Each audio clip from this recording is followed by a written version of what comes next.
By default, your Zoom recorder starts in stereo mode. When in stereo mode, you can either select channels left and right, which correspond to the built-in microphone, or you can select channels 1 and 2, which correspond with inputs 1 and 2 along the bottom of the recorder. If you'd like to record with all 4 channels at the same time, you can do this by entering multi-file mode. To do this, click on the menu button. By default, you'll see File List highlighted. Just press up once and you'll go to Record mode. Hit Enter here. Here you can select Multi-File and press Enter.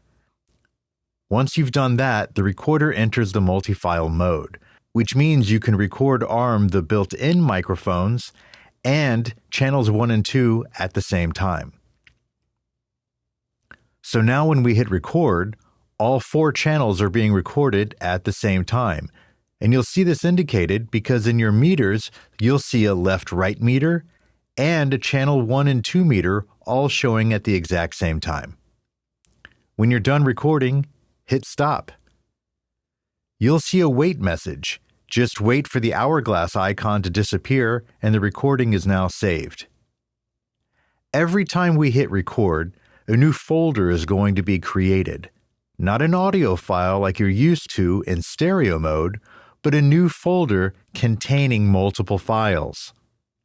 So, when I hit record, we'll see that folder Zoom 0004 has been created. If I hit stop and record again, a folder named Zoom 0005 is created, and so on.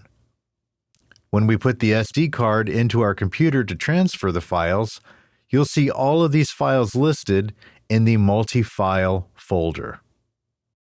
When you connect your SD card or Zoom recorder to the computer, you'll see an icon mount on your desktop. When you open that, you'll see 2 folders, multi and stereo. If you've been working in stereo, you're used to seeing a folder with all of your recordings in that one folder. In multi-mode, you'll see a folder with other subfolders in there, and each one of those folders represents a different recording that you've made. In each folder, you'll see 2 mono files and 1 stereo file. You'll also see an HPRJ file in the folder. This is only a reference file for the Zoom recorder. You don't need to use these at all. Just copy the WAV files.